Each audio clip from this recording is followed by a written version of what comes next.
We all right? Go ahead, Coach. Up to you. Yeah, proud of the way our guys started out. You know, I thought they came out really all week with the right mindset and attention to detail and focus on practice, and I, just challenged them to take that to the field today, and they really did that. Thought the offense did a nice job converting third downs. I think we had two third and shorts in the first drive and converted both. Defense really did a nice job, in the first half, controlling the game.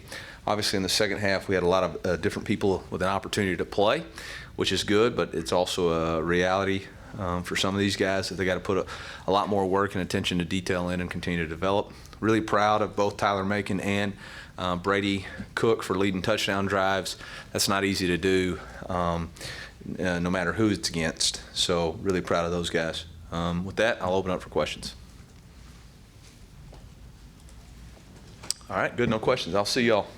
Eli, to get the production you got out of Connor and Tyler, and then also get them out at halftime, is that about best case scenario with the way they're playing right now? Yeah, I think both of them got some good work in. There's some,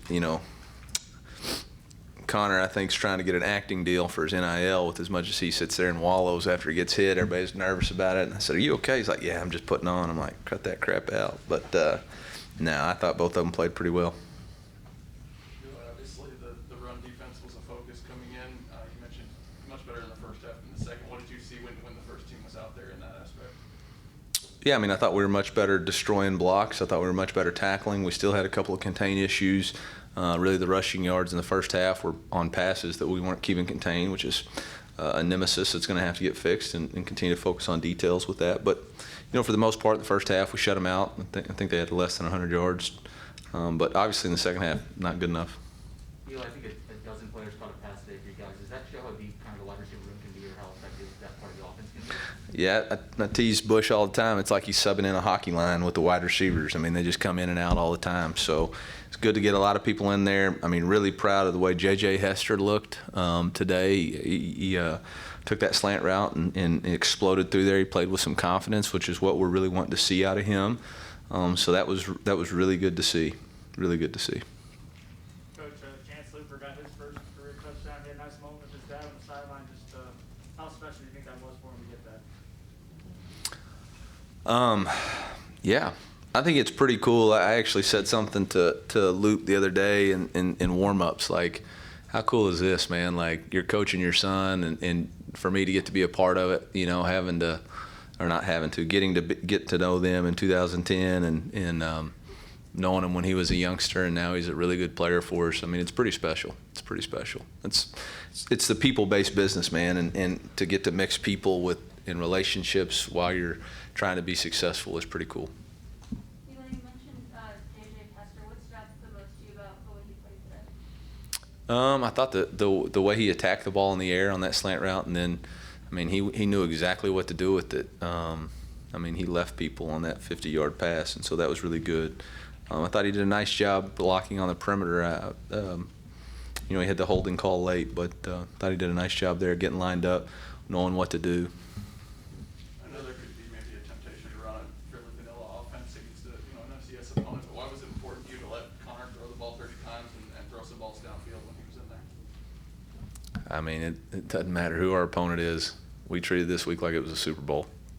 So we try to call our best stuff, put the best plan possible, attack the defense where their weakness, use our strengths against their weaknesses, invest in who we are, and so opponent is irrelevant to us. Eli, you've seen Cooper and Lovett kind of find their place in the offense a little bit more as games continue here? Yeah, I thought Mookie had a really nice, backed up, we felt like, in something they had showed on film that we could have, potentially get a deep ball there, and offensive line did a nice job in protection, and he, did a nice job making a contested catch there. Damo had a couple of opportunities. Both of them had a couple of opportunities in space, which was nice. Wish both of them would have had a chance to get in the end zone, but we'll get them there. What did you see from Cox running the ball late there? That was pretty impressive. Yeah, I just saw him running down the middle of the field.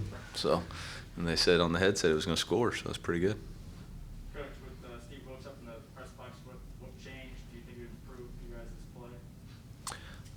I think so in the first half. I thought we matched personnel's good. We were in and out of calls. making good adjustments, talking through things. He was able to see things and make little tips. So, yeah, I thought it was good. Eli, especially with the opponent, kind of got a playoff matter to the opponent. You guys were outscored in the second half by SEMO. I know it was a lot of backups, but how much of a cause for concern is that with how deep the roster is that you guys were outscored by them in the second half? I'm not concerned about it in the least. I wouldn't even have known it if you hadn't told me. I mean, it's 38-0 at halftime. Coach, on a hot day like today, you guys had more, fans than you did at the season opener. Just what did you think of the atmosphere that the fans showed up against an FCS school like that? Yeah, first off, I'd like to say thank you to Hickman High School band for showing up and being here for us and holding down the fort until March and Mizzou could get back from the bicentennial parade. But man, really appreciate the investment that the fans made. It's there's a lot of things you can invest your money in, and for them to invest their money in us and to stay out on a hot Saturday and watch us play and perform, man, it was awesome. And I appreciate every one of them. And I was looking up when it first started, and it kept getting bigger and bigger. And people were here. People were here at Tiger Walk cheering us on, and that's special and something we'll remember. Those people that were invested in the early years. It looked like Darius went down with like a lower leg or injury. Do you have an update on his? I don't have an update. No. Eli, is there anything you're able to take away from a game like this where you're up 38-0 at halftime, but you also know you're going to play much tougher opponents later in the season? Is there any balance to that? It's one game at a time. I mean, you gotta play to a standard, and I thought we did a nice job of playing to the standard that we wanted to do. In the way we wanted to play. You got to convert third downs, you got to stop the run, you got to get off the field, and we were able to do all those things very effectively in the first half. In the second half, I mean, I knew we were going on the road, and also know that crazy things can happen, like targeting, where you would miss guys in the first half. Injuries play a factor, because you have games moving forward, and so, I mean, we were playing true freshmen who literally have not been over on the defensive side of the ball all week because they've been running scout team. We would have had a better chance to run SEMO's defense against SEMO's offense right there, because they hadn't been on the defensive side of the ball, except for in fall camp. So it is what it is. You got to try to survive on talent. It's pretty vanilla, but I mean, I take a lot of confidence away from what we were able to do and the improvements that we made, and won the game. What's the value of getting some of those true freshmen out there that were quite a few today? I mean, I think you take off the shock factor of playing in a college football game. I mean, a lot of these guys, it's the first time they've ever done that, experienced it, the nerves that they're going to have. And then there's a reality check to it, too. Like there's okay, so I got to improve. I got to do this. Maybe there is a huge difference between what I think I am and what I got to be in order to play. And I think that's going to show up in tape tomorrow when they watch tape and go, oh, all right, I got to do this, this, and this in order to get to where I want to be. Injuries, do you have a sense for the timetable for a return for Case or Ennis? I mean, I think both of them probably could have gone today if we really wanted to push it. I think it really hurt Case not to be able to play. But we have to sometimes protect players from themselves. I think we'll know more Tuesday where they're at. Can they go through Tuesday's practice? And then we'll go from there. But I thought Woody did a nice job for us in the offensive line. Anything else for Coach? Thank you, sir. Thank you.